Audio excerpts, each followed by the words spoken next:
উকি দেয়, মহিলাদের অভ্যাস এটা, উকি দেয়। দোষ তার, গুনাহ তার। যখন বিয়ের জন্য আপনি কোনো জায়গায় বাসা বাড়িতে যান, আপনি আপনার ছেলেকে নিয়ে বসে আছেন, ওপার থেকে চুকি দেয়, উকি দেয় কিনা? দেয় না?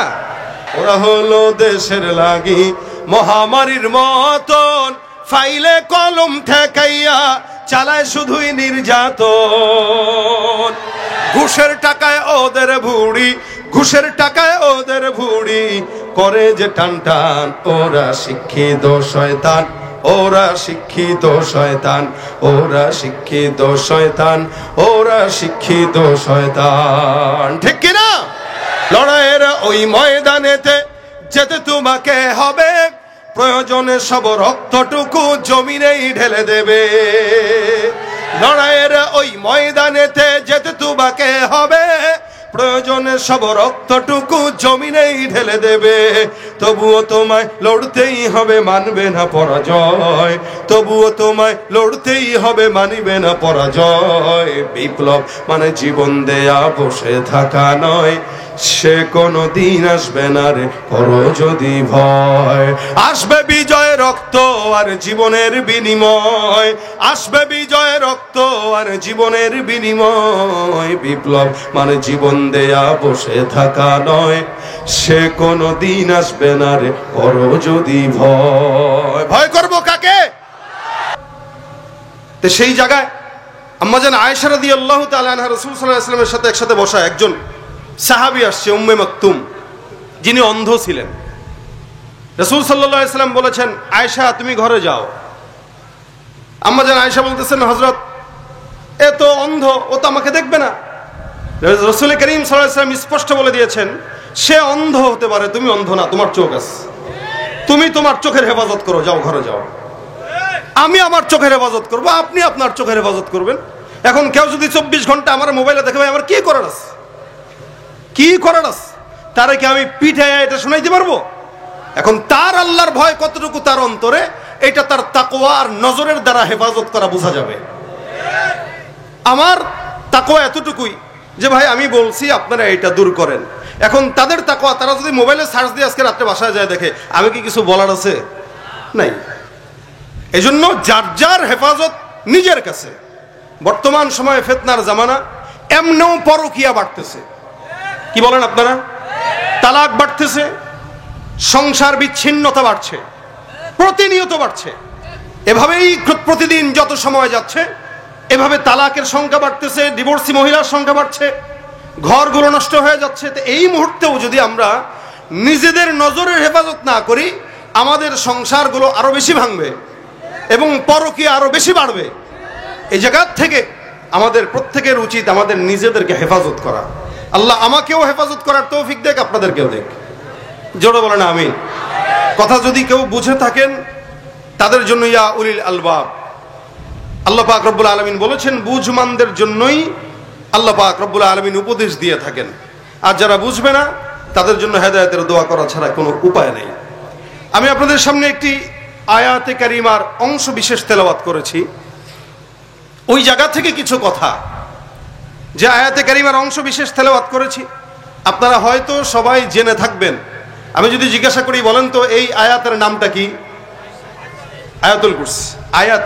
আয়াতুল কুরসি, বলেন আয়াতুল কুরসি। তার মানে আপনারা আয়াতটা শুনেছেন, আলহামদুলিল্লাহ। আয়াতুল কুরসি এটা অনেক ফজিলতপূর্ণ একটি আমল, অনেক ফজিলতপূর্ণ আমল। কত ফজিলত! হযরত উবাই ইবনে কাব রাদিয়াল্লাহু তাআলা আনহু থেকে বর্ণনা আছে, নবী করিম সাল্লাল্লাহু আলাইহি ওয়াসাল্লাম তাকে একবার জিজ্ঞাসা করলেন, হে উবাই, কোরআনের সূরা ফাতিহা থেকে নিয়ে নাস পর্যন্ত কোন আয়াতটা সবচেয়ে ফজিলতপূর্ণ, দামি, একটু বলো। তা হযরত উবাই ইবনে কাব রাদিয়াল্লাহু তাআলা আনহু স্পষ্ট রাসূল করিম সাল্লাল্লাহু আলাইহি ওয়াসাল্লামকে বললেন, ইয়া রাসূলুল্লাহ, আপনি আপনার আল্লাহ ভালো জানেন। সাহাবা আজমাইনদের আজমত ছিল এটা। কেউ যদি রাসূল যদি কোনো প্রশ্ন, আপনি যেহেতু আমাকে বলেছেন, একটু জোরে বলেন সুবহানাল্লাহ। সবচেয়ে ফজিলতপূর্ণ আয়াত আয়াতুল কুরসি। হযরত রাসূল করিম সাল্লাল্লাহু আলাইহি ওয়াসাল্লাম কি করলেন? এই জবাব দেওয়ার পরে আম্মাজান উবাই ইবনে কাব বলেন, নবী করিম সাল্লাল্লাহু আলাইহি ওয়াসাল্লাম আমার বুকে একটা থাপ্পড় দিলেন। এই থাপ্পড়টা কিসের? অনেক সময় ওস্তাদেরা ছাত্রদেরকে দেয়, শাবাশ বেটা তুই পারলি, বিষয়টা এই। হযরত উবাই ইবনে কাব বলেন, নবী আমার বুকে এভাবে, শাব্বাস, আল্লাহ তোর ইলমে বরকত দেখ, তুই যেটা বললি এটাই সত্য। কোরআনের ফাতিহা থেকে নিয়ে নাস পর্যন্ত সবচেয়ে দামি আয়াত হলো আয়াতুল কুরসির আয়াত। সুবহানাল্লাহ ওয়া বিহামদিহি। হযরত উবাই ইবনে কাব বলেন, সেদিন রাসূল সাল্লাল্লাহু আলাইহি ওয়াসাল্লাম আমাকে বলেছে, গোটা কোরআনের ফাতিহা থেকে নাস পর্যন্ত সবচেয়ে দামি আয়াত কোনটা? কথা বলে না। বুঝে থাকলে বলেন কোনটা? আয়াতুল কুরসি। ভাই আমি আপনাদেরকে জিজ্ঞাসা করতেছি, এটা হচ্ছে মুযাকারা। আমি আপনাদেরকে জিজ্ঞাসা করব, আপনারা জবাব দিবেন। উভয় পক্ষ কথা বলার দ্বারা মুযাকারা হয়। একা আমি বললাম আপনারা বললেন না, এতে হয় না। দুজন মিলে বলবো তাহলে মনে থাকবে। কোরআনের সবচাইতে ফজিলতপূর্ণ আয়াত। দ্বিতীয় দিন যদি কেউ আপনাকে প্রশ্ন করে, বলো তো কোরআনের সবচাইতে দামি আয়াত কোনটা, আপনারা কি বলবেন? আয়াতুল কুরসি। পেয়েছেন কোথায়? উবাই ইবনে কাবের এই হাদিস। শুধু তাই না, রাসূল করিম সাল্লাল্লাহু আলাইহি ওয়াসাল্লাম বলেন, আয়াতুল কুরসি এত ফজিলতপূর্ণ, এই আয়াতুল কুরসির দুইটা ঠোঁট আছে, একটা জিহ্বা আছে। সুবহানাল্লাহ ওয়া বিহামদিহি। দুইটা ঠোঁট আছে, একটা জিহ্বা আছে। আয়াতুল কুরসি আরশের নিচে বসে বসে তার জিহ্বা ঠোঁট দিয়ে আল্লাহ পাকের জিকির আদায় করতে থাকে। এটা হলো আয়াতুল কুরসি। এত দামি আয়াত, এত ফজিলতপূর্ণ আয়াত। নবী অন্য হাদিসে বলেন, কোরআনের সবচেয়ে উঁচু একটা চূড়া আছে, যেমন বিশাল বড় পাহাড়, এই পাহাড় বিস্তৃত এলাকা জুড়ে, কিন্তু পাহাড়ের একটা চূড়া থাকে, যেখান থেকে উঠে ওই জায়গা চূড়া থাকে না, উঠতে উঠতে সর্বোচ্চ শিখর যেটা, ওটা হলো চূড়া। নবী বলেন, কোরআনের সর্বোচ্চ চূড়া হলো সূরাতুল বাকারা, আর সূরা বাকারার সর্বোচ্চ চূড়া হলো আয়াতুল কুরসি। তাহলে ফজিলত কম না বেশি? অনেক বেশি। এই কারণে আল্লাহ পাক রব্বুল আলামিনের হাবিব বলেছেন, এটা বেশি বেশি পড়ো তোমরা। শুরুতেই কি আল্লাহ পাকের উলুহিয়াতের সবক দিয়ে দিয়েছেন, আল্লাহু লা ইলাহা ইল্লাহু, আল্লাহু লা ইলাহা ইল্লা হুয়াল হাইয়ুল কাইয়্যুম, লা তাখুযুহু সিনাতুন ওয়ালা নাওম। এখানে আল্লাহ পাক সবক দিয়ে দিলেন, আল্লাহ লা ইলাহা ইল্লাহু, এমন একজন মালিক, কুদরতওয়ালা রব, যেই রবের পরিচয় আল্লাহ পাক নিজেই তুলে ধরে বলেন। আল্লাহ পাক রব্বুল আলামিন এমন একজন কুদরতওয়ালা রব, যিনি ছাড়া অন্য কোনো ইলাহ নাই। মনে করেন তো, আল্লাহ ছাড়া অন্য কোনো ইলাহ যদি থাকতো, তাহলে দুনিয়া কি টিকে থাকতো? খুব বুঝবেন, দুনিয়ার জমিনে একমাত্র রব হলেন আল্লাহ, যে আল্লাহ পাক রব্বুল আলামিন নিজে একা, শরীক নাই, লা শারীকা লাহ, যার সঙ্গে কোনো শরীক নাই, যার কোনো ইলাহ নাই, একমাত্র তিনি আল্লাহ। যার কারণে আপনার আমার ঈমানের হালতটা এরকম যে এক আল্লাহর জন্য জীবন দিতে তৈয়ার, কিন্তু বাতিলের সামনে কোনোদিন মাথা নত করতে রাজি না। আল্লাহ কয়জন? কয়জন? আমার আল্লাহ ডাক দিয়া বলেন, লাউ কানা ফীহিমা আলিহা, লাউ কানা ফীহিমা আলিহাতুন ইল্লাল্লাহু লাফাসাদাতা। আল্লাহ পাক রব্বুল আলামিন বলেন, আসমান আর জমিনের মধ্যে যদি কোনো এক আল্লাহ ছাড়া অন্য কোনো রব থাকতো, আল্লাহ পাক রব্বুল আলামিন বলেন, এই আসমান আর জমিনের মধ্যে একাধিক প্রভু যদি থাকতো, রব থাকতো, গোটা আসমান আর জমিন ধ্বংস হয়ে যেত। খুব বুঝবেন, নেতা যখন বেশি হয় তখন এলাকার মানুষরা বিপদে থাকে, কারে থুয়ে কারে মানবে। বর্তমান বাংলাদেশের অবস্থা যেরকম, ক্ষমতায় তো কেউ নাই, এখন সবাই নেতা, যার কারণে জনগণ বিপদে আছে, কারে মানবে, কে সরকার হবে। এই জন্য আল্লাহ পাক রব্বুল আলামিন বলেন, লাউ কানা ফীহিমা আলিহা ইল্লাল্লাহু লাফাসাদাতা, আল্লাহ ছাড়া অন্য কোন রব যদি জমিনের মধ্যে থাকতো, আসমান ধ্বংস হয়ে যেত, জমিন ধ্বংস হয়ে যেত। কেন? এলাকার ভিতরে মনে করেন কোন একটা বান্দা আল্লাহর কাছে বলছে, আল্লাহ আমার এই জিনিসটা দরকার। রব যদি দুইজন হইতো, একজন কইতো এটা তারা দিব, আর একজন কইতো না, তারা দেওয়া যাবে না। একজন বলতো এখন সকাল হবে, আরেকজন বলতো না এখন রাত হবে। একজন বলতো এখন দুপুর হবে, আরেকজন বলতো এখন সন্ধ্যা হবে। একজন বলতো না, ওই এলাকায় মাহফিল হইতেছে, এই জায়গার কমিটিরা অনেক ভালো, তারা আমাকে ডাকে, এখানে বৃষ্টি দেওয়া যাবে না, সারাদিন আবহাওয়া সুন্দর রাখবা। আর একজন রব বলতো না, ওই এলাকার মানুষ আমার মন জয় করতে পারে নাই, যা যত বৃষ্টি আছে সব ওই এলাকার মধ্যে দিয়া দে। এই জন্য আল্লাহ পাক বলেন, যদি রব আমি আল্লাহ ছাড়া একা অন্য কোন রব থাকতো তাহলে এই গোটা আসমান আর জমিন ধ্বংস হয়ে যেত, ঠিক কিনা? এই জন্য রব কয়জন? একজন। একজনের বেশি আর আসার সম্ভাবনা আছে? আমার আল্লাহ বলেন, লাউ কানা ফীহিমা আলিহাতুন ইল্লাল্লাহু লাফাসাদাতা। রে আল্লাহ ছাড়া অন্য কোন রব যদি জমিনের ভিতরে থাকতো, আসমান আর জমিন ধ্বংস হয়ে যেত। ইহুদি নাসারাও বিশ্বাস করে আল্লাহ দুইজন নয়, আল্লাহ একজন। নাসারাও বিশ্বাস করে আল্লাহ একজন, ইহুদিরাও বিশ্বাস করে আল্লাহ একজন। এ মুসলমান, সবাই বিশ্বাস করে আল্লাহ একজন। এই জন্য আল্লাহ পাক বলেন, ওয়ালা ইন সাআলতাহুম মান খালাকাস সামাওয়াতি ওয়াল আরদা লা ইয়াকুলুনাল্লাহ।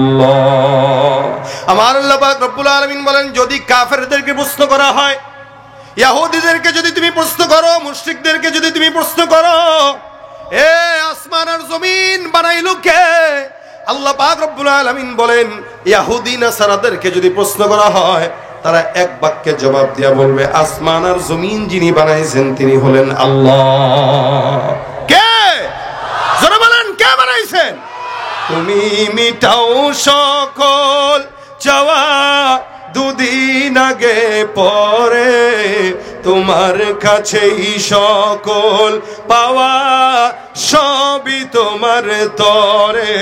তুমি মিটাও সকল চাওয়া দুদিন আগে পরে, তোমার কাছেই সকল পাওয়া, সবই তোমার তরে। তোমার পথে চললে সবাই আসবে যে সুদিন, তোমার দয়ায় পূর্ণ আমার সারা নিশিদিন। আল্লাহ তুমি দয়ার সাগর, আল্লাহ তুমি দয়ার সাগর, রহমানুর রহিম। তোমার দয়ায় পূর্ণ আমার সারা নিশিদিন। দয়া করেছেন কে? বানিয়েছেন কে? শুধু তাই না, আল্লাহ পাক বলেন, ওয়ালা ইন সাআলতাহুম মান খালাকাহুম ওয়ালা ইন সাআলতাহুম মান খালাকাহুম লা ইয়াকুলুনাল্লাহ। আল্লাহ ডাক দেয়া বলে, তাদেরকেও যদি প্রশ্ন করা হয় তোমাদেরকে বানাইলো কে, এক বাক্যে তারা জবাব দেয়া বলবে, আমাদেরকেও বানিয়েছেন আল্লাহ, আমাদেরকেও বানিয়েছেন আল্লাহ, তাদেরকেও বানিয়েছেন আল্লাহ। এরপরেও তারা আল্লাহকেও মানে আবার অন্য কেউ শরীক করে নেয়, যার কারণে ইহুদিরা আল্লাহকে বিশ্বাস করে আবার চন্দ্রের পূজা করে, আল্লাহকে বিশ্বাস করে সূর্যের পূজা করে, আল্লাহকে বিশ্বাস করে এমন কোন জিনিস নাই যেগুলোর পূজা করে না।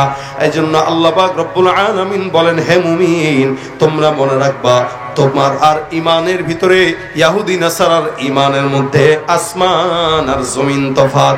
যদিও তারা বিশ্বাস করে আল্লাহ একজন, আল্লাহর সঙ্গে অন্য কাউরে শরীক করে নেয়, যার কারণে আল্লাহ পাক রব্বুল আলামিন বলেন, ওয়াকালাতিল ইয়াহুদু উযাইরুন ইবনুল্লাহ ওয়াকালাতিন নাসারাল মাসীহু ইবনুল্লাহ। আল্লাহ পাক রব্বুল আলামিন বলেন, ইহুদিরা একটা কথা বলে, নাসারারা আরেকটা কথা বলে। আল্লাহ পাক বলেন, ওয়াকালাতিল ইয়াহুদু উযাইরুন ইবনুল্লাহ। উযাইর আলাইহিস সালাতু ওয়াস সালাম নামে একজন পয়গম্বর ছিল। ইহুদিরা এই কথা বলতো, হযরত উযাইর হলো আল্লাহর সন্তান। নাউযুবিল্লাহ। উযাইর রে আল্লাহ পাকের সন্তান বানায় দিবেন। আবার আদিক দিয়া নাসারারা, ইহুদ মানে খ্রিস্টানরা, এরা কি বলতো, ওয়াকালাতিন নাসারাল মাসীহু ইবনুল্লাহ। তারা বলতো ঈসা মসিহ আল্লাহর সন্তান। নাউযুবিল্লাহি মিন যালিক। আপনারা বলেন, আল্লাহ পাকের শিক্ষা কি? আল্লাহর কোনো ছেলে আছে? বাবা আছে? এই জন্য আল্লাহ পাক শিখিয়ে দিলেন, কুল হুয়াল্লাহু আহাদ, কুল হুয়াল্লাহু আহাদ আল্লাহুস সামাদ, লাম ইয়ালিদ ওয়া লাম ইউলাদ ওয়া লাম ইয়াকুল লাহু কুফুয়ান আহাদ। আমার আল্লাহ শিখায় দেয়, হে পয়গম্বর আপনি বলেন, এই জমিনের মধ্যে আসমানের নিচে যারা দুনিয়ার ভিতরে যত সৃষ্টি মাখলুকাত আছে, এই সব মাখলুকাতের খালেক হলো একজন, তিনি কে?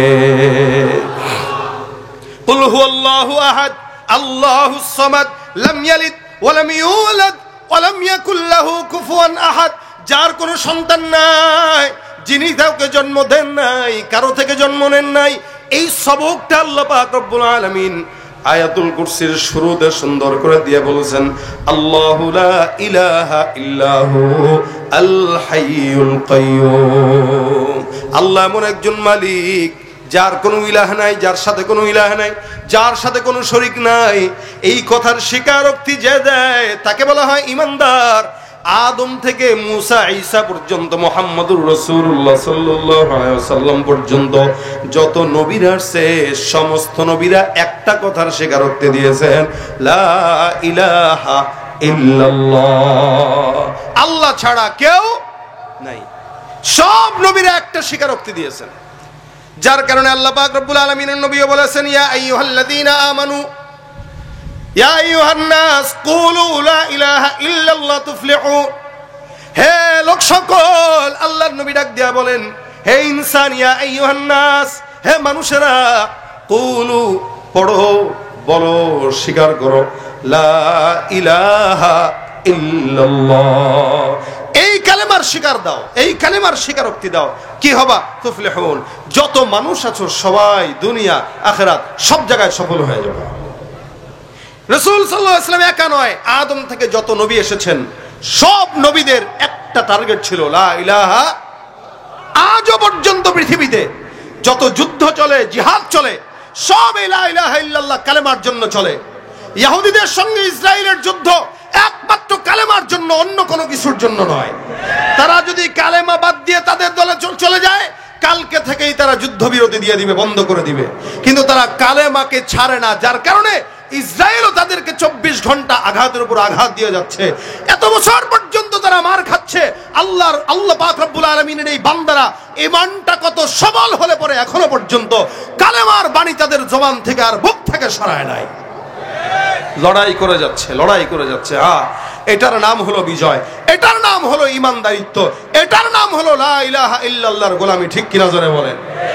ঈমানের পথে চলতে যেয়ে দুনিয়ার সব মানুষ একদিকে চলে গেলেও একজন প্রকৃত ঈমানদারের কাজ হলো সে ঈমানের পথে অটল থাকবে।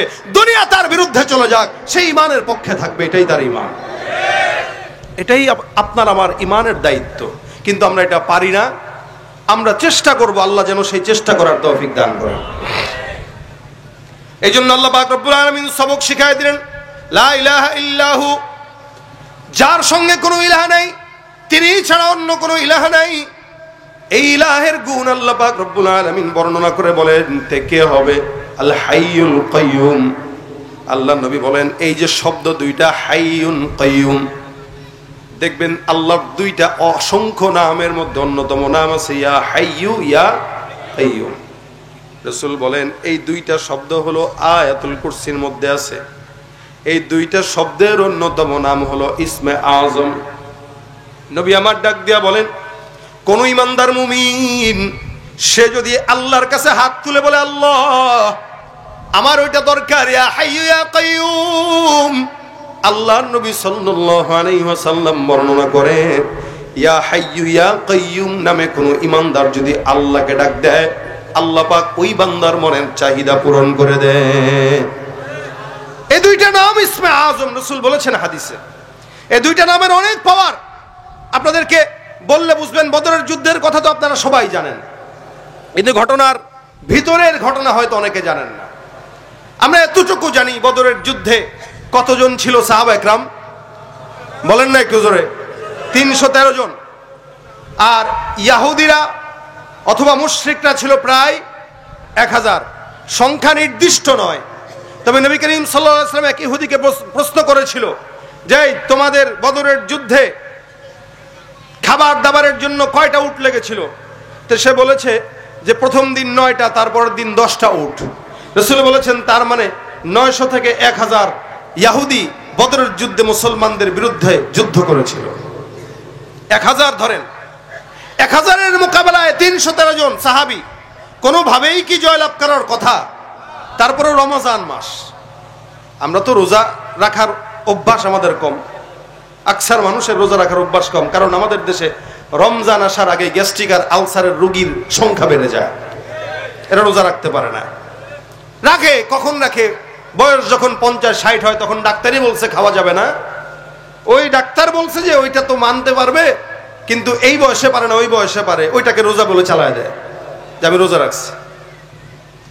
দেখেন বদরের যুদ্ধে সাহাবা একরাম 313 জন, ইনারা দুর্বল, রোজার হালতে আছে, না আছে সাথে কোনো তরবারি, না আছে উট, না আছে ঘোড়া, অল্প গুটি কয়েক, ওটা বলার ধরাই যায় না। হযরত আলী ডাক দিয়া বলেন, আমি আমার পয়গম্বরের তাঁবুতে গেলাম, আমাদের তো যুদ্ধ করার কোনো মন মানসিকতা ছিল না। আমরা যখন আল্লাহর নবীর আদেশে যুদ্ধের ময়দানে নেমে পড়লাম, তখন আমরা যুদ্ধের ময়দান থেকে আমি আমার পয়গম্বরের তাঁবুতে গেলাম দেখার জন্য নবী আমার কি করে। আমি তাঁবুর ভিতরে যেয়ে তাকায় দেখলাম আমার পয়গম্বর সুন্দর করে হাত উঠায় রাখছে, বারবার ডাক দিয়া বলে, ইয়া হাইয়্যু ইয়া কাইয়্যুম। আল্লাহ পাক রব্বুল আলামিনের পয়গম্বর ইয়া হাইয়্যু ইয়া কাইয়্যুম বলে বারবার দোয়া করে। আলী বলেন, আমি অতঃপর আবার যুদ্ধের ময়দানে চলে গেলাম, আবার পয়গম্বর তাকায় দেখলাম ইয়া হাইয়্যু ইয়া কাইয়্যুম বলে দোয়া করে। আবার আমি রাসূলের কাছে আসলাম, আবার দেখলাম রাসূল এই শব্দ দুইটাই ধরে ধরে দোয়া করে। আমি যুদ্ধের ময়দানে চলে গেলাম, তিনবার আমি আমার পয়গম্বরকে বারবার এই কথা বলতে শুনলাম।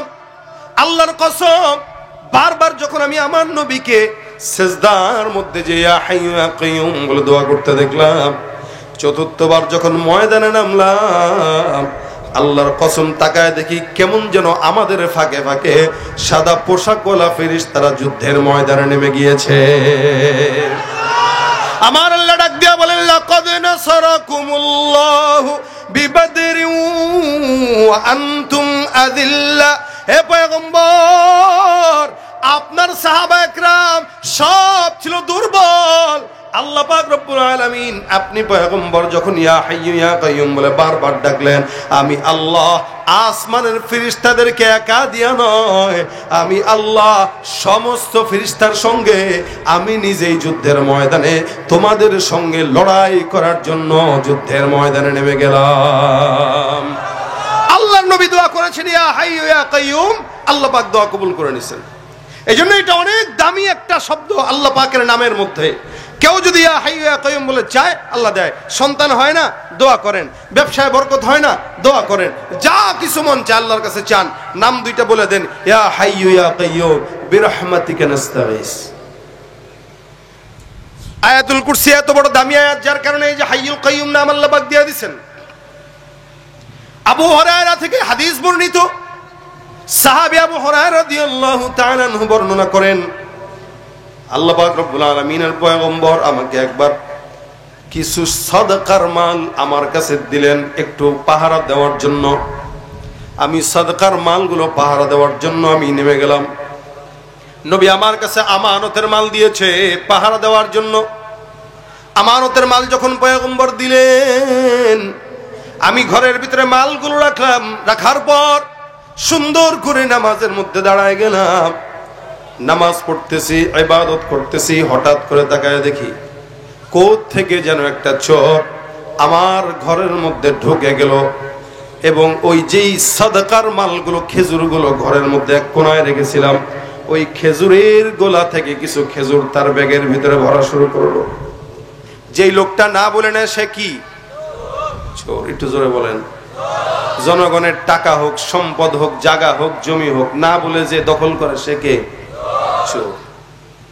মুশকিল হলো আমাদের দেশে 2-3 টাকা যারা চুরি করে অথবা 2টা মোবাইল চুরি করে, এদেরকে আমরা পিটেয়া কি করি, জায়গায় পারলে মেরে ফেলি। কিন্তু এই সমাজের কোটি কোটি টাকা চুরি করে যারা ওপারে চলে যায় তাদের আমরা বিচার করতে পারি না, অথবা তাদেরকে কখনো দেখলে আমরা সালামও করি। এজন্য ইসলামের শরীয়তের আইন যদি এদেশে থাকতো, চুরি মিনিমাম আকাল্লে মিসদাক হলো 10 দিরহাম। কেউ যদি এতটুকু চুরি করে, ইসলামী শরীয়ত বলে তার হাত কেটে দাও। এজন্য আল্লাহ কোরআনে বলেছেন, ওয়াস-সারিকু ওয়াস-সারিকাতু ফাকতাউ আইদিয়াহুমা। চোর পুরুষ হোক অথবা নারী হোক, দয়া দেখানো দরকার নাই, চুরি করছো তো হাত কেটে দাও। যদি চুরি করার কারণে হাত কাটা হতো, তাহলে দ্বিতীয় কোনো চোর দ্বিতীয়বার চুরি করার দুঃসাহস করতে পারতো না। কিন্তু আমাদের দেশে চোররা এখনো আছে না নাই? এখনো চুরি হয় কি হয় না? বলেন না, হয় কি হয় না? কখনো চোর হাত দিয়েও করে, কখনো আবার কলমের খোঁচাও করে, ঠিক কিনা জোরে বলেন? তাহলে আমাদের দেশেও এখনো আছে। এজন্য চোর যদি চুরি করে, এলাকায় যদি কোনো চেয়ারম্যান, মেম্বার, এমপি, মন্ত্রী যখন আসবে, এখন তো নাই, যদি আসে, তাহলে এরা যদি নিয়ত করে যে আমার এলাকায়, সারা বাংলাদেশ ইসলামী আইন থাকুক বা না থাকুক, আমি আমার এলাকায় চোর যদি চুরি করে হাত কাটার বিধান আমি এই এলাকায় ঘোষণা করলাম, দেখবেন এই এলাকা চোর মুক্ত হইতে বেশি দিন লাগবে না, 1 সপ্তাহের ব্যবধান। ও যখন দেখবে কিরে চুরি করলে তো হাত থাকে না, আর মানুষ দেখলেই বুঝবে যে সে চোর, তখন সে আর চুরি করা বন্ধ করে দিবে। এজন্য ইসলাম মানুষকে সভ্য বানায়, ইসলাম মানুষকে দামি বানায়। এই কারণেই আসলেই তার হাত কাটা তাকে অপমানিত করে না, বিচার, ভয় দেখানো যে দেখ চুরি করার এইগুলোই ফল হয়, আর মানুষ তখন সতর্ক হয়। আবু হুরায়রা চোর ধরলেন, বিচার অনুযায়ী কি করবে? হাত কেটে। কিন্তু হাতকে আবু হুরায়রা কাটবে না রাসূল কাটবে? যেহেতু আমির আছেন, আবু হুরায়রা রাদিয়াল্লাহু তাআলা তাকে ধরলেন, ধরার পরে বলতেছেন তোরে রাসূলের কাছে নিয়ে যাব, তুই বস। চোর কয় আল্লাহর কসম করে বলছি আমি জিন্দেগিতে চুরি করি নাই, এটা আমার প্রথম, এটা আমার শেষ। আর চোরের আদতই হইল 1000 বার চুরি করলেও সেই কথাই বলবে যে ভাই এটাই শুরু, এটাই ভাই আল্লাহর হস্তে বিশ্বাস করেন, আমার বাচ্চা খাবার পায় না, মা খাবার পায় না, সব এতিম অবস্থায় পড়ে গেছে না খায়া। আপনার এখান থেকে তাই আমি অভাবের তাড়নায় আসছি, স্বভাবের তাড়নায় আসিনি। আবু হুরায়রা আল্লাহর কসম তুমি আমার মাফ করে দাও, আর জিন্দেগিতে আসবো না। কানতে কানতে চোখের পানি, নাকের পানি এক বানায় দিছে। আর সাহাবা আজমাইনদের হালত ছিল রুহামা বাইনাহুম, এরা একে অপরের জন্য অনেক বেশি দরদি ছিলেন। তবে হ্যাঁ, ইমানের বিপরীতে কুফরির বেলায় তারা ছিলেন কঠোর। আশিদ্দাউ আলাল কুফফার রুহামা বাইনাহুম, তারা পরস্পর ছিল বন্ধু, আর কুফরির বেলায় ছিল কি? কঠোর। আবু হুরায়রা যখন দেখলেন চোর কান্না শুরু করে দিছে, তো আবু হুরায়রার মায়া লেগে গেল। আবু হুরায়রা বলে ঠিক আছে যা, আর কোনোদিন আসবি? কয় না, আল্লাহর কসম আসবো না। কয় সত্যি? বলে হ্যাঁ। কয় ঠিক আছে যা, তাহলে যা, চলে যা, চলে যা। তা চোর চলে গেল, ছেড়ে দিল। সকালবেলা মসজিদে নববীতে আবু হুরায়রা নামাজ পড়তে গেছে। দেখেন রাত্রে যে চুরি করছে, আবু হুরায়রা আর চোর ছাড়া কি কেউ ছিল? কেউ ছিল না। সকালবেলা নবী ডাক দেয়া কয় কিরে আবু হুরায়রা, গত রাতে যেই চোরটা তোমার ঘরে চুরি করার জন্য গেল, চোরটা কোথায়? আবু হুরায়রা কয় কিরে কাম সারছে, আমি ছাড়া রাসূল ছাড়া তো কেউ জানে না। এটা কেমনে জানলো রাসূল? রাসূলকে জানাইছেন কে? বলেন না, কে জানাইছেন? রাসূল কি গায়েব জানেন? জানান কে? আল্লাহ। আল্লাহ না জানাইলে কোত্থেকে রাসূল জানবেন? আল্লাহ জানাই দিয়েছেন, তো নবী জেনে গেছেন। আবু হুরায়রা কয় হুজুর আপনি কিভাবে বুঝলেন? কয় বুঝছি, বলো কাহিনী কি? কয় চোর আসছিল, চুরি করছিল, আমি ধরেও ছিলাম, কিন্তু সে নিয়ত করছে, ওয়াদা করছে, আর জীবনে চুরি করবে না, মায়া লাগছে, ছেড়ে দিছে। নবী ডাক দিয়া বলে আবু হুরায়রা, আজকে রাত্রেও চোর আবার তোমার ঘরে চুরি করার জন্য আসবে, লিখে রাখো, আমি নবী বললাম। সুবহানাল্লাহ। রাসূল বলে দিছে আজকে আসবে, তার মানে তো কোনো সন্দেহের অবকাশ নাই। নবী ডাক দিয়া কয় আজকে রাত্রেও চোরটা আবার আসবে, নজরদারি তার মধ্যে রাখবা, খবরদার। রাত্রিবেলা যখন নাকি আবু হুরায়রা ফজরের আগ পর্যন্ত পাহারা দেবে, এমন সময় সালাত আদায় করে চোর মহোদয় ঢুকলো। আবু হুরায়রা আবার ধরে ফেললেন, কি ব্যাপার? গত রাতে না ওয়াদা করলা চোর তুমি আসবা না, আজকে রাতেও কেন আবার চোর তুমি আমার ঘরে প্রবেশ করলা চুরির জন্য? চোর মনে করছিল গতকাল তো ওয়াদা করেছি, আজকে মনে হয় চোর, আমি যে ঢুকবো এটা আবু হুরায়রা জানবে না। হযরত আবু হুরায়রা রাদিয়াল্লাহু তাআলা ধরে ফেললেন। চোর মশাই এবার মাফচা, আবু হুরায়রা গতকাল যেই কারণে আসছি আজকেও সেই কারণে আসলাম, আমার ঘরের মানুষগুলো না খাওয়া, যার কারণে আসছি, ছেড়ে দাও। আল্লাহর কসম করে বলছি আর কোনোদিন তোমার ঘরে চুরি করার জন্য আসবো না। আবু হুরায়রা দিলে আবার মায়া লেগে গেল, ছেড়ে দিল। যাও যাও, তুমি তোমার ঘরে যাও, আর কোনোদিন এই জায়গায় চুরি করার জন্য আসবে না।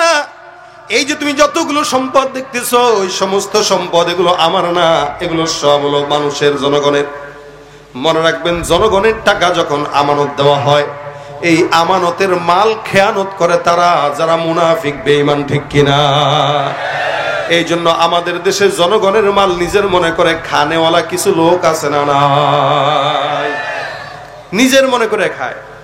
জনগণের রিলিফের মাল 10 বস্তা আসছে, 5 বস্তা নিজের মনে করে ঘরে ঢুকায় দেয়, বাকি 5 বস্তার ভিতরে 1 বস্তা ভাইয়ের বাড়ি, 1 বস্তা বোনের বাড়ি, 3 বস্তা নিজের কাছে।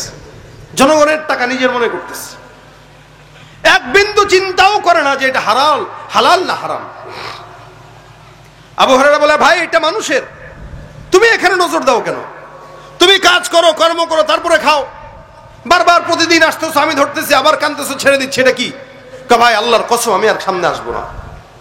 আবু হুরায়রা আবার ছেড়ে দিলেন।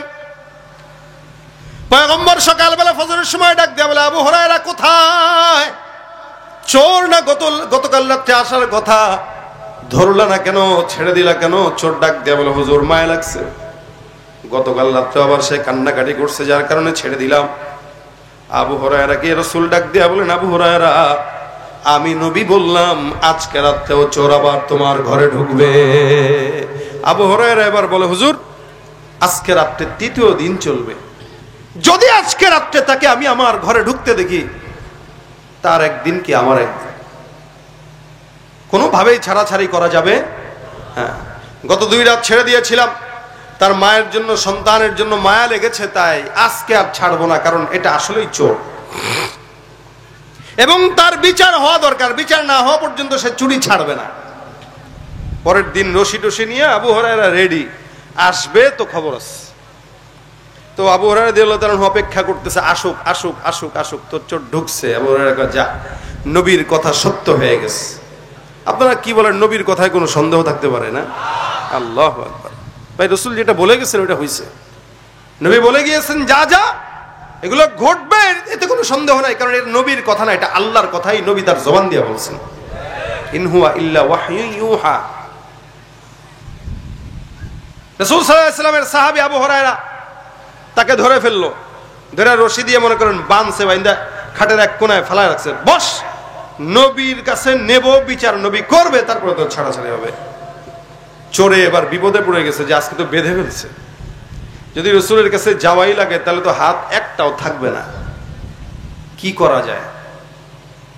মনে করেন এই দেশে যদি বিচার হইতো, আর যারা ওপারে চলে গেছে অথবা যে বিভিন্ন জায়গায় যারা চলে গেছে, এদের কি হাত একটারও থাকতো?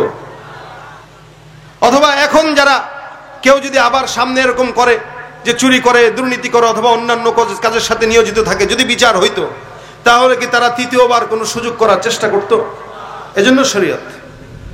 চোর ভয় পেয়ে গেছে যে আমার হাত কাটবে।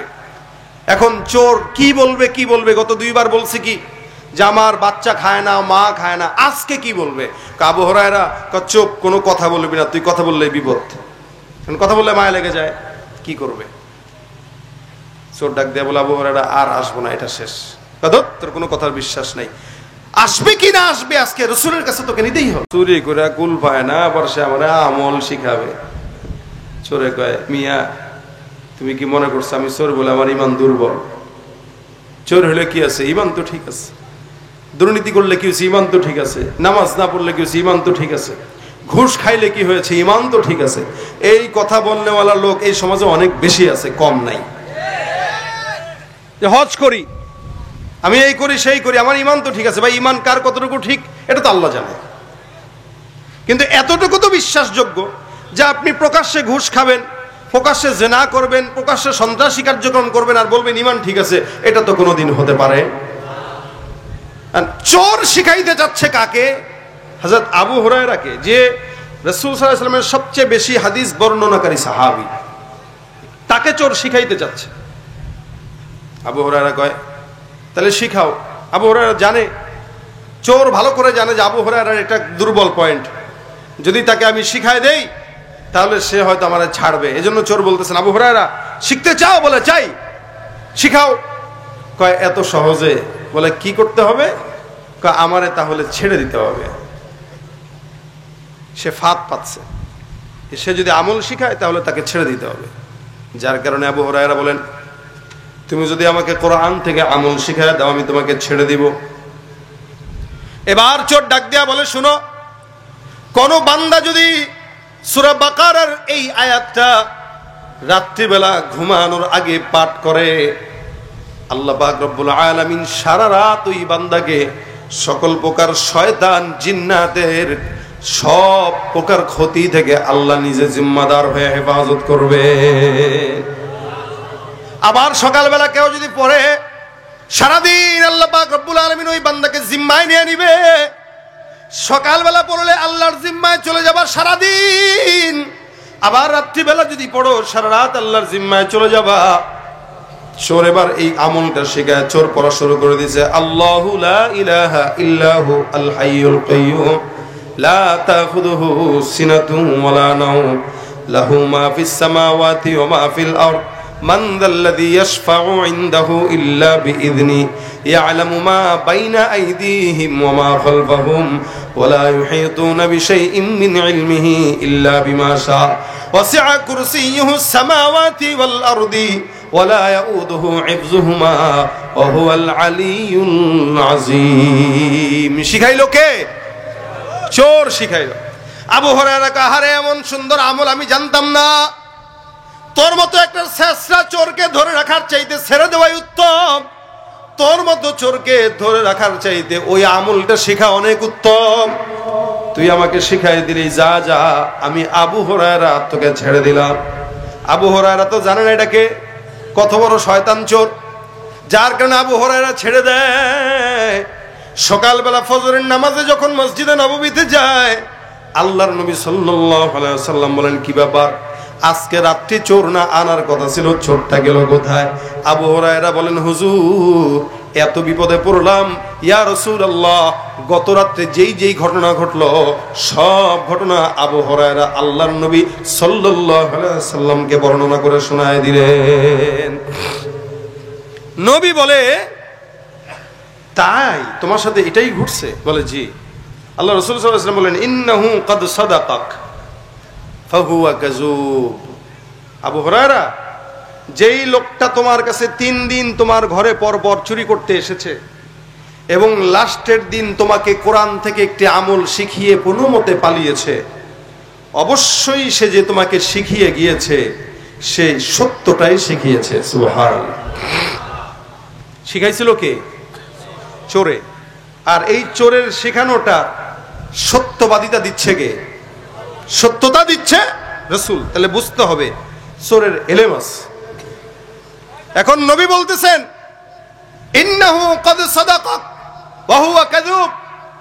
এই, যদিও চোরটা তোমাকে সত্য বলেছে কিন্তু সে সত্যবাদী না, সে মিথ্যুক। সে কি? মিথ্যুক। আবু হুরায়রা কয়, হুজুর আপনি কি তারে চিনেন?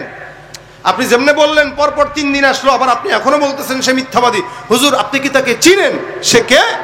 নবী ডাক দিয়া বলেন, যাকা শায়তান, সে ছিল মূলত ইবলিস শয়তান। কে ছিল? ইবলিস শয়তান। চুরি করতে আসে নাই, মূলত ওই যে সাদকার মালের বরকত নষ্ট করার জন্য এসেছিল। আমরা আমাদের ঘরে অনেক সময় সম্পদ জমা করি, এই সম্পদ যখন জমা করি অনেক সময় দেখা যায় ওখান থেকে বরকত নষ্ট হয়। অনেক সময় বাগান লাগাই, এই জায়গায় কি হয় তা জানি না, তবে অনেক সময় অনেকে কলার ব্যবসা করে, আমের সময় আমের ব্যবসা করে, লিচুর ব্যবসা করে, ধানের ব্যবসা করে, তো দেখা যায় ব্যবসায় বরকত হয় না। রাসূল করিম সাল্লাল্লাহু আলাইহি ওয়াসাল্লাম বলেন, এই আয়াতুল কুরসি এমন একটা আমল, কেউ যদি তার ঘরে ফু পড়ে রাত্রিবেলা সকালবেলা আমল করে, আল্লাহ পাক তার সম্পদের হেফাজতের জিম্মাদারি নিজের কাঁধে নিয়ে আনে। অনেক বড় গুরুত্বপূর্ণ আমল। এই জন্য আবু হুরায়রা বলতেছেন, হুজুর তাহলে চোর আমাকে কেন এটা শিখাইলো? নবী বলেন, শোনো, ও তো নিজেও জানে যে কি পড়লে ও ভয় পায়, তুমি কোনটা পড়লে ও তোমার কাছে আসবে না, এটা তো ভালো জানে, কারণ এটা তার দুর্বল জায়গা। আর মানুষ তার দুর্বল জায়গা কখনো বলতে চায় না, কখন বলে? যখন সে ঠেকায় পড়ে। এই শয়তানটা ঠেকায় পড়ছে, জানে যে আমার কাছে আসলে খবর আছে, এই কারণে আমি নবীর হাত থেকে বাঁচার জন্য সে তোমাকে তার যে দুর্বল জায়গা, ওই দুর্বল জায়গার জ্ঞানটা শিক্ষা দিয়া পরে ভাগছে। কিন্তু সে যেটা শিক্ষা দিয়েছে এটা 100% সত্য, এতে কোনো সন্দেহ নাই। তাহলে আমরা এই হাদিস থেকে কি শিখলাম? যে আয়াতুল কুরসিটা এমন একটা আমল, আপনি বাসায় পড়ে ফু দিবেন। ভাই, আমি উত্তরবঙ্গে এক জায়গায় গত বছর মাহফিলে গিয়েছি, তো একটা ক্লোজ ভাই আমার আছে, ওনার বাসায় গেলাম। বাসায় যায় দেখি আতরের একটা কর্নার আছে। আমি বললাম এত আতর মাশাআল্লাহ দেন আমার একটা। নেন, এখানে যারা আসে তারা এভাবেই নেয়, কিন্তু আরো আতর ছিল, আতর চুরি হয়। আমি বললাম কিভাবে চুরি হয়? তা বলতেছে ভাই জিন্নাত নিয়ে যায়। আমি বলছি আচ্ছা তাই নাকি, তাহলে ঘরে আয়াতুল কুরসি পড়েন। পড়তাম, আগে পড়তাম না তো নিত, এখন পড়েই এখন আর নেয় না। মানে তার ঘর থেকে টাকা এবং এই আতর জিন্নাত চুরি করে করে নিয়ে যায়। রাত্রেবেলা ঘুমানোর আগে দেখছে 10টা, সকালে উঠে দেখে 9টা, একটা নাই। এটা হয়। এই যে এই ঘটনা থেকে আমরা এটার প্রমাণ পেলাম। আপনার সম্পদের বরকত নষ্ট করে নিয়ে যাবে, আপনার ফসল ফলাদি দেখবেন বরকত নষ্ট করে দিয়ে যাবে। আপনি মাছের ঘের করছেন, তো ঘেরের মাছের ভিতরে দেখবেন হঠাৎ করে অসুস্থতা চলে আসছে, এগুলোর ভিতরে শয়তানের হাত থাকে। এই জন্য আল্লাহ শিখাই দিয়েছেন, কুল আউযু বিরাব্বিন নাস মালিকিন নাস ইলাহিন নাস মিন শাররিল ওয়াসওয়াসিল খান্নাস আল্লাযী ইউওয়াসওয়িসু ফি সুদুরিন নাস মিনাল জিন্নাতি ওয়ান নাস। মানে মানুষ শয়তান এবং জিন শয়তান দুটোটাই তো আছে। জিন শয়তান আপনাকে দূর থেকে ক্ষতি করে, আর মানুষ শয়তান আপনার পাশে বসে বসে ক্ষতি করে। জিন শয়তানকে ধরা যায় না, কিন্তু মানুষ শয়তানকে তো ধরা যায়। মানুষ শয়তানের কিছু করা যায় না, কিন্তু জিন শয়তানকে করা যায়। আয়াতুল কুরসি পড়বেন, আল্লাহ পাক জিন্নাত শয়তান থেকে আপনার সমস্ত সম্পদগুলোকে নিজে কুদরতিভাবে হেফাজত করবেন। এই জন্য রাত্রেবেলা ঘুমাইলেন, আপনার ছোট বাচ্চা আছে, ওই বাচ্চাটা হঠাৎ করে কান্নাকাটি করতেছে, আয়াতুল কুরসি পড়ে পেটে ফু দিয়ে দেন। আয়াতুল কুরসি পড়ে তাকে একটু শরীর বন্ধ করে রাখেন, দেখবেন ইনশাআল্লাহ আল্লাহ পাক আয়াতুল কুরসির বদৌলতে আপনাকে হেফাজত করবে। শুধু তাই না, উবাই ইবনে কাব রাদিয়াল্লাহু তাআলা আনহু, উনি একবার ওনার জঙ্গলে গেছেন, বাগান ছিল বিশাল বড় মাজরা, খেজুর বাগান। এই খেজুর বাগানের ভিতরে হযরত উবাই ইবনে কাব বিশাল খেজুর লাগাইছে। যারা সৌদি গিয়েছেন এরা জানেন, সৌদিতে অনেক বড় বড় মাজরা আছে। এই মাজরাগুলো এক একটা মাজরাতে হাজার হাজার গাছ। তো উবাই ইবনে কাব রাদিয়াল্লাহু তাআলা আনহু ওনার বাগানে গেলেন।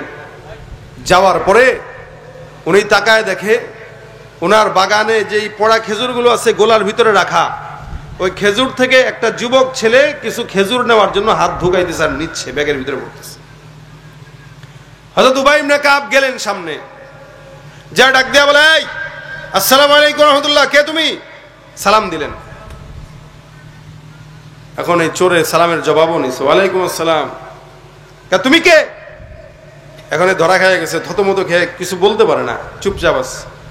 উবাই ইবনে কাব রাদিয়াল্লাহু তাআলা সাথে সাথে তার পিছনের কলার ধরে ফেলছে। এই তুমি না জিজ্ঞাসা করে, না বলা কয়া করে এখান থেকে তুমি খেজুর নিয়ে যাচ্ছ, কে তুমি? কে? হযরত উবাই ইবনে কাব বলতেছেন যখন, তখন তো ধরা খেয়ে গেছে। সে বলতেছে আমি জিন্নাতের মধ্য থেকে। দেখি হাত, দেখি হাত দাও, হাত দাও। তা হাত ধরে ফেলছে। তা হাত ধরার পরে তাকায় দেখেন যে তার হাত কুকুরের হাতের মতো, এবং হাতের ভিতরে বড় বড় পশম, চেহারাও অনেকটা ভয়ঙ্কর। উবাই ইবনে কাব বলেন, আসলেই তুমি জিন্নাত? বলে হ্যাঁ। আপনি জিন্নাতদেরকে জিজ্ঞাসা করলে দেখবেন আমি জিনদের ভিতরে ভাইরাল জিন, মানে এখন ভাইরাল আছে না, তো সে বলতেছে আমি জিন্নাতদের ভিতরে পরিচিত জিন, এবং আমাকে সাহসী হিসেবে সবাই চিনে, শক্তিশালী হিসেবে সবাই চিনে। তুমি এত শক্তিশালী হলে আমার এই বাগানে কি করো? আপনার বাগানে আসছিলাম এই যে কিছু মাল আছে এগুলার সম্পদের বরকত নষ্ট করার জন্য। তার মানে জিন শয়তানের কাজই হইল আপনার আমার জিন্দিগির থেকে বরকত উঠায় নেওয়া। আপনার বিবির অন্তরের ভিতরে এসে অশ্বাসা দিবে, পরকিয়া কর। আপনার অন্তরে আশ্বাসা দিবে, পরকিয়া কর। এই যে কথাগুলো বলে বলে অশ্বাসা দিয়া আপনার আমার ঘরের ভিতরে শয়তান সুন্দর করে সুন্দর সংসারটাকে দুঃখের করার পায়তারা করবে। এগুলো সব তাদের কাজ। এই কারণে উবাই ইবনে কাব বলেন, আচ্ছা তোমাকে যেহেতু ধরেই ফেললাম, এখন তুমি বলো তো তোমার হাত থেকে বাঁচার জন্য কি আমল করব? তখন সেই জিন্নাত শেখায় দিল যে বেশি বেশি পড়বা আল্লাহু লা ইলাহা ইল্লাহু। আয়াতুল কুরসি কোনো বান্দা যদি পড়ে, আল্লাহ পাক আমাদের হাত থেকে ওই বান্দাকে হেফাজত করবে। আয়াতুল কুরসি পড়ো, এটার বিকল্প কোনো আমল নাই। এখন আসেন আরেকটা হাদিসে যাই। এতক্ষণ 2 দিন যাবত পর্যন্ত আপনারা বয়ান শুনেছেন, কতটুকু কি অন্তরে নিয়েছেন আমি জানি না। অনেককে যদি জিজ্ঞাসা করি ভাই কি শুনছেন, অনেকে বলবেন মনেই নাই। এই জন্য আমি আজকের এই মাহফিল 12টা বেজে গেল, এতক্ষণ পর্যন্ত আলোচনা হওয়ার পরেও আপনাদেরকে যদি জিজ্ঞাসা করি কি শিখেছেন, আশা করি বলতে পারবেন এবং এটা বাসা পর্যন্ত নিবেন, কারণ শেষ বয়ানটা দিলে থাকে এবং মনে রাখা সহজ হয়। এজন্য আপনাদেরকে বলবো, এখন যেই কথাটা বলবো এই কথাটা মনে রাখবেন এবং আমল করার নিয়তে শুনবেন ইনশাআল্লাহ। আল্লাহ তৌফিক দান করে বলেন আমিন। তাহলে হবে মাহফিলের সার্থকতা। আমরা মাহফিলে আসলাম, চলে গেলাম, কিছু নিলাম না, সার্থকতা না। নবী করিম সাল্লাল্লাহু আলাইহি সাল্লাম বলেন, তোমরা জান্নাতে আমার সাথে তো যেতে চাও। আপনারা চান তো ইনশাআল্লাহ? সবাই তো চান না? আলহামদুলিল্লাহ। আমাদের সকলের মনের চাহাত, আশা, দুনিয়াতে আমরা আমল করে রাসূলের জান্নাত পাবো, এটার কোনো গ্যারান্টি নেই।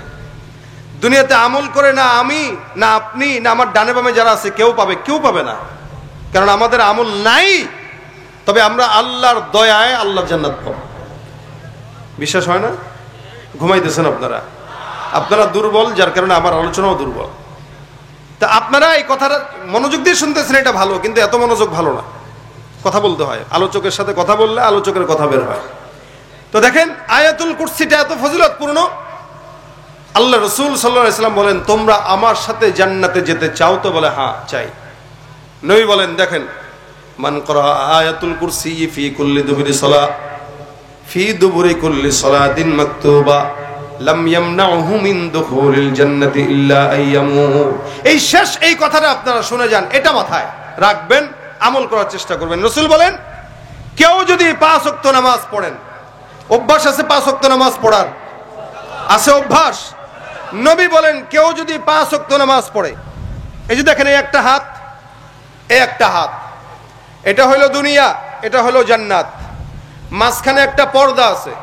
নবী বলেন, কেউ যদি 5 ওয়াক্ত নামাজের পর আয়াতুল কুরসি তেলাওয়াত করে, আল্লাহ পাক রব্বুল আলামিন দুনিয়ার জমিন থেকে জান্নাতে নেওয়ার জন্য পর্দাটা ছিঁড়বে, সোজা জান্নাতে ঢুকে যাবে। আমলটা কি সহজ না কঠিন? আল্লাহু আকবার, কত কত সহজ রাস্তা আর দিবে আল্লাহ বলেন।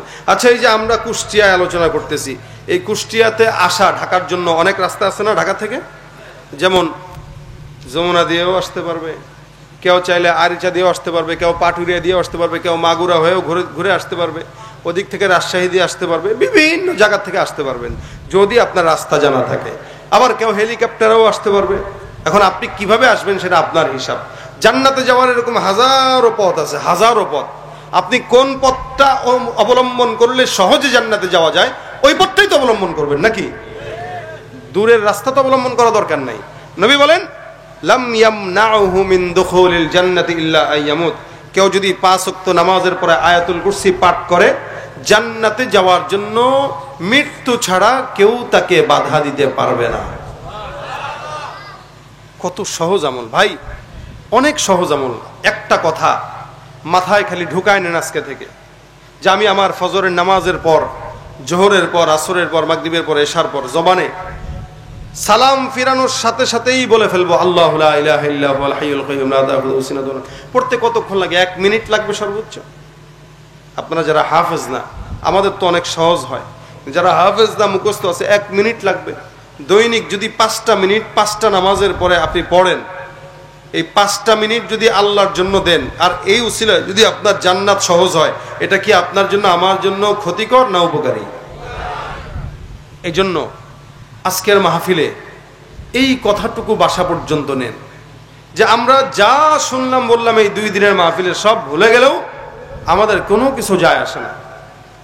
মাহফিলে তো প্রতিদিন কত কথা শুনেন, সব তো আর মনে রাখতে পারেন না, কিন্তু ছোট্ট যে আমলটা যেটা মনে রাখা সম্ভব, ওই আমলটা তো অন্তত করতে পারি। কি বলেন, ঠিক না? 5 ওয়াক্ত নামাজ তো আমরা পড়ি, নাকি নামাজও পড়েন না? পড়েননি? এশার নামাজ পড়েছেন? আলহামদুলিল্লাহ, আল্লাহ কবুল করে বলেন আমিন। কারণ আমাদের দেশের কিছু মানুষ আছে যারা নামাজ শুধুমাত্র মুসলমান, এরা শুক্রবারের কারণে হয়, মানে জুমার দিনে মসজিদ ভরপুর, আর ফজরের নামাজে তাকাইলে মসজিদে 2-4 জন 5 জনও পাওয়া যায় না। তার মানে এরা সব নামাজি, কিন্তু সাপ্তাহিক নামাজি, ঠিক না? এই জন্য আমরা নামাজ পড়বো 5 ওয়াক্ত, এটায় কোনো ছাড় নাই। কিয়ামতের ময়দানে আল্লাহ রাসূল বলেছেন, সর্বপ্রথম নামাজের হিসাবটা গ্রহণ করা হবে। এই কারণে 5 ওয়াক্ত নামাজটা আগে পড়বেন এবং নামাজের পরে আয়াতুল কুরসি তেলাওয়াতটা করবেন। যদি করতে পারেন, বিপদ বলেন, যা বলেন, মুসিবত বলেন, সব তো দূর হবেই, পাশাপাশি আল্লাহ পাক মরার সাথে সাথে জান্নাত দিয়ে দেবেন। পড়বো কারা কারা? হাতটা তুলি। আল্লাহ আমাদেরকে নিয়ত করার তৌফিক দান করুক, আমল করার তৌফিক দান করুক। এই যে আজকে যারা পড়লেন, নিয়ত করলেন, এই নিয়ত যদি করে বাসা পর্যন্ত যান এবং যদি আজকে আপনারা এই নিয়তের পরে যদি আমল করার লাগাতার একটা চেষ্টা করতে পারেন, আশা করা যায় ইনশাআল্লাহ এই মাহফিলটা কামিয়াব হবে। তো আল্লাহ পাক আমাদের এই মাহফিল কামিয়াবের জন্য একটা জিনিস যথেষ্ট করায় দিবে, আমরা সেই জিনিসটা যেন মানতে পারি, সেই তৌফিক যেন দান করে বলেন আমিন। এই কমিটিরা 2 দিনব্যাপী মাহফিলের আয়োজন করেছে, সুন্দর পরিসরে করেছে। এই মাহফিলটার সার্থকতা তাদেরও তো দরকার আছে, যারা আয়োজন টাকা দিয়ে, শ্রম দিয়ে, বুদ্ধি মাশওয়ারা দিয়ে করেছে। এদের কাছেও আপনারা পড়বেন, কিন্তু ঘরে শুয়ে শুয়ে তারা সওয়াব পাবে। কেন পাবে? যে আমার এই আয়োজনের কারণে 2 জন মানুষ আমলটা করেছিল। এই হলো একটা আমল। 2 নাম্বার, আমরা আমাদের ব্যবসা বাণিজ্যে বসা থাকি অথবা আমাদের কার্যক্রম যা আছে সব আমরা করি, কিন্তু মুশকিল হলো আমরা আমাদের সময় সুযোগ পাইলে আমরা গীবত আর শেখায়তে ব্যস্ত থাকি। এটা না করে আমরা যখন সময় হয় তখন যদি আরেকটা আমল জবানে উঠাইতে পারি, সেটা কি বলে? দুরূদ শরীফের আমল। আমরা যদি সময় সুযোগে সাল্লাল্লাহু আলাইহি ওয়াসাল্লাম, সাল্লাল্লাহু আলাইহি ওয়াসাল্লাম এই আমলটা আমাদের কন্টিনিউ জবানে উঠায় নেই, দেখবেন আপনার বিপদ দুনিয়া থেকে অর্ধেক কমে গেছে। কারণ নবীর নামে কেউ যদি দুরূদ পড়ে, কত যে ফজিলত! যে ব্যক্তি বেশি বেশি দুরূদ পড়ে, এরকম অনেক ফজিলত আছে।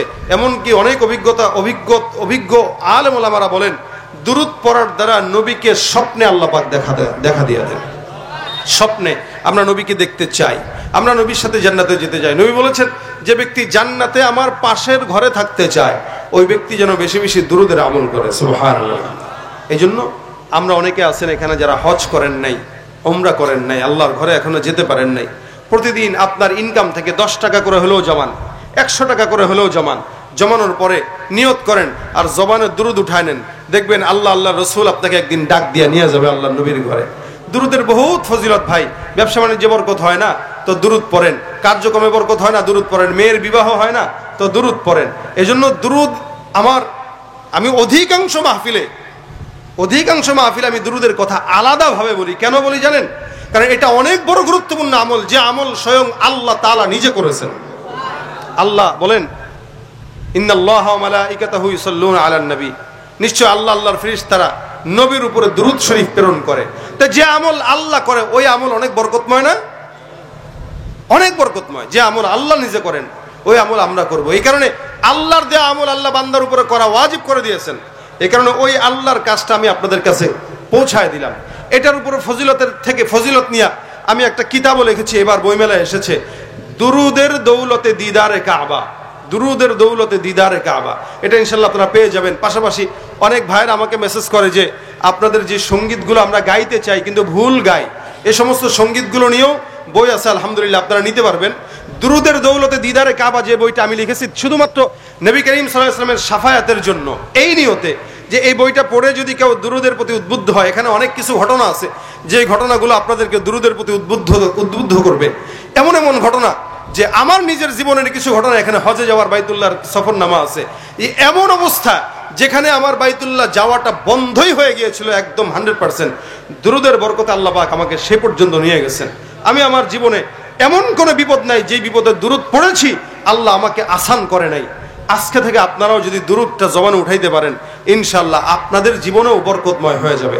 এই কারণে মা বোনদেরকেও বলি, ওনারাও তো শুনলেন, ঘরে আপনারা আপনাদের বিবিদেরকে বলে দিবেন বেশি বেশি দুরূদ পড়ার জন্য।